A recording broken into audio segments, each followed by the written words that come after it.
يا صباح الرعب، الساعة 6 وعلى المقيمين في مدينة المرعبين مراعاة فروق خارج مدينة المرعبين مراعاة فروق التوقيت.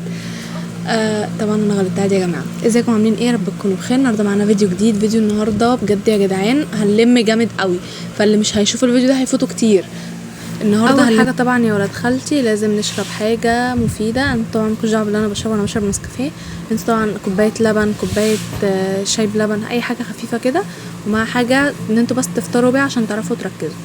بعد كده بقى جبت الكشكول بتاعي الجميل، وجبت الحاجات اللي انا هذاكرها. عايزه اقول لكم ان انا النهارده كنت داخله تحدي مع نفسي ان انا هخلص بابين وهحل عليهم، هخلص باب شرح وحل وباب شرح.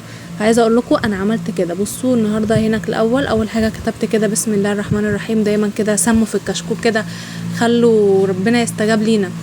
وبعد كده زغرفت الكشكول كده اي حاجه، المهم بس انه الكشكول يبقى شكله حلو. وبعدين قمت قلبه الكشكول، قلت لا انا هخطط النهارده، هقول انا هعمل ايه. قلت والله لا، انا متحديه نفسي ومتحديه العيال دي. انا هخلص بابين وانتوا هتخلصوا العربي. تمام. اول حاجه كده كتبت كل الحاجات اللي انا عايز اذاكرها. كتبت ان انا عندي بابين، باب عايز يتذاكر ويتحل عليه، وباب عايز يتذاكر بس. وكتبت كده كام حاجه. وبعد كده قلت يلا، جبت بقى الكشكول وجبت الأقلام الهايلايت طبعا هروح قلبي، وجبت القلم السنون كده، وقعدت بقى كده ايه ابتدي كده اكتب المفاتيح بتاعه الباب بتاعي. انتوا اللي بقى العربي عندكم 3 حاجات انتوا هتذاكروها: بلاغه، ادب، نحو. تمام. فانتوا هتجيبوا كده اول حاجه، اسهل حاجه تلموها الادب، اسهل حاجه تلموها وتحلوا عليها. هتجيبوها كده وتسموا الله وتكتبوها. بصوا انا طبعا كنت كاتبه، كان عندي الشتات عندي على التليفون، فكتبتها يعني من على التليفون. وفي حاجات كانت مطبوعه كتبت اللي مش مطبوع عشان اعرف اقراه يعني.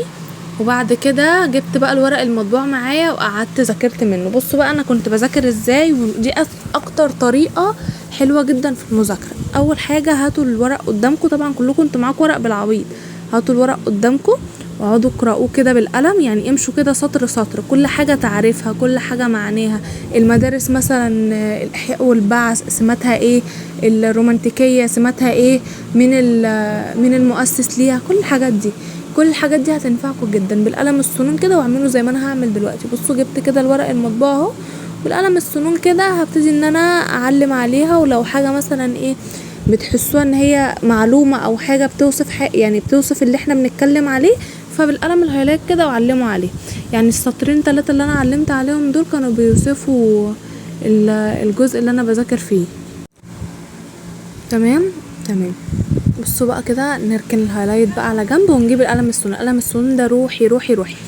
بصوا بقى كده جبت القلم، قعدت كده ايه اجيب الجزء اللي انا هذاكره واقراه كده واحده واحده بالراحه خالص اهو.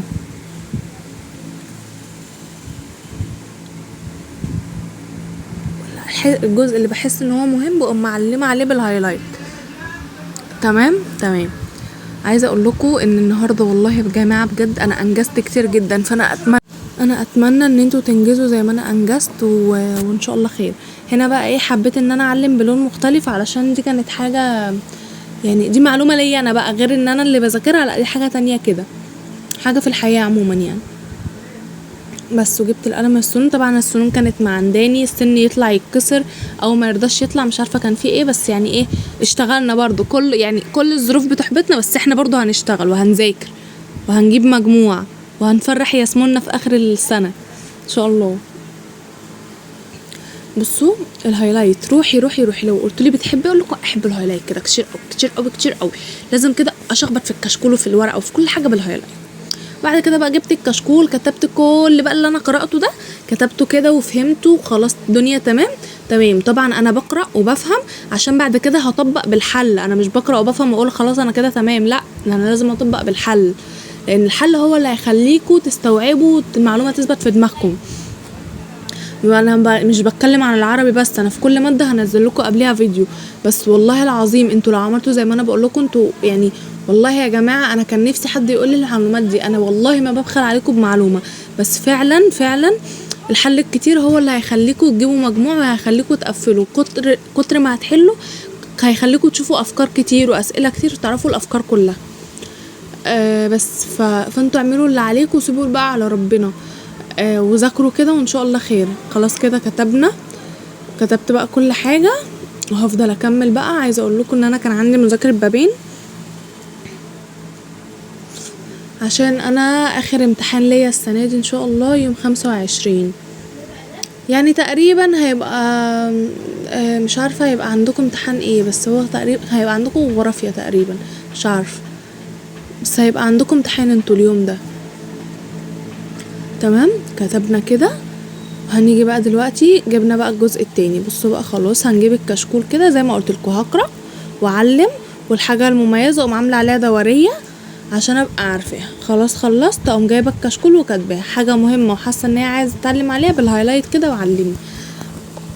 انتوا لسه معاكم وقت والله، واللي يعني اللي اكيد دلوقتي ما فيش حد ما بدأش، او حتى لو لسه بادئ انت اكيد عندك معلومات من اول السنة.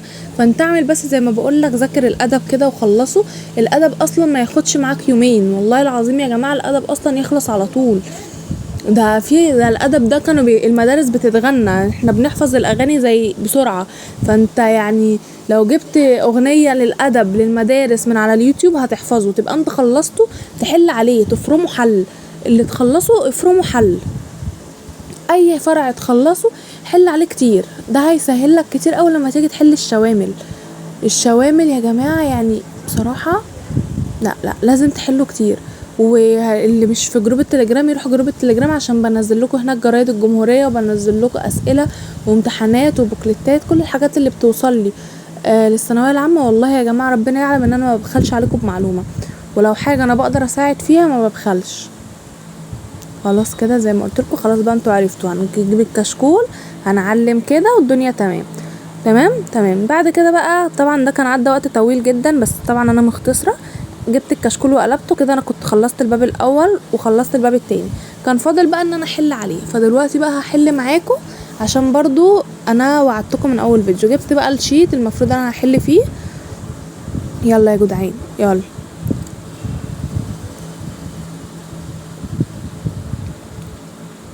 طبعا الاسئله لازم نركز فيها ونقرا فيها. عايزه اقول لكم ان الاسئله دي في منها اسئله بتاعت ثانويه عامه، لان انا كان في ناس منكم على الجروب بعت لي اسئله على البرايفت وبيقول لي انا مش عارفه احلها، لو تعرفي تحليها وتساعديني. فكنت جايباها كده وقاعده بحلها على حد ما انا فاكره يعني. واللي ما كنتش بعرف احله كنت ببعته على جروب تاني انا فيه، يا شباب اللي يعرف يحل السؤال ده يحله ويقول لي فكره حله ايه. فكنت بحلها برضو بحيث ان انا ابعتها لكم. يعني انا والله يا جماعه بجد مش ببخل عليكم بحاجه، ربنا يعلم ان انا بعتبركم اخواتي وعايزاكم تبقوا احسن وسنتكم تبقى احسن من سنتي، وتجيبوا مجموع احسن مني كمان عادي، انا ما عنديش اي مشكله. ربنا يوفقنا كلنا يا رب، اللهم امين. طبعا بقى لو انتوا وصلتوا لحد هنا فما تبخلوش عليا باللايك ولا الشير للفيديو، ولا ان انتوا تكتبوا لي كومنت حلو يعني، بس ده كل اللي انا طالباه، لايك وشير وكومنت. لان يعني انا بسعى ان انا اساعدكم، وبسعى ان انا اعمل لكم فيديوهات، وان انا اقعد اصور فيديوهات في فتره امتحانات عندي وشغل، وان انا عندي حياتي الشخصيه وعندي حاجات كتير المفروض اعملها، وفي نفس الوقت انا بصور فيديوهات علشانكم عشان ما اسيبكوش. فالمفروض ان انتوا تقدروني، فهستنى ان انتوا يعني ان انتوا تقدروني في الفيديو ده، بجد هستنى تقديركم في الفيديو ده. بس كده. طبعا دي الاسئله دي كانت بتاعه الثانويه العامه. بعد كده بقى كافئت نفسي وجبت لي شوكولاتايه لان انا خلصت كل ده. وبعد كده بقى مش هنسى يومي، يعني ان انا عندي قرآن المفروض يتقرأ ويتحفظ، فبرضو قعدت قرأت حبة كده الورد بتاعي، وحفظت حبة برضو كانوا عليا. وبس كده، ده كده الفيديو بتاعي النهاردة. لو عجبكم ما تنسوش اللايك الجميل، اشتراك في القناة، هتوحشوني جدا جدا. باي باي.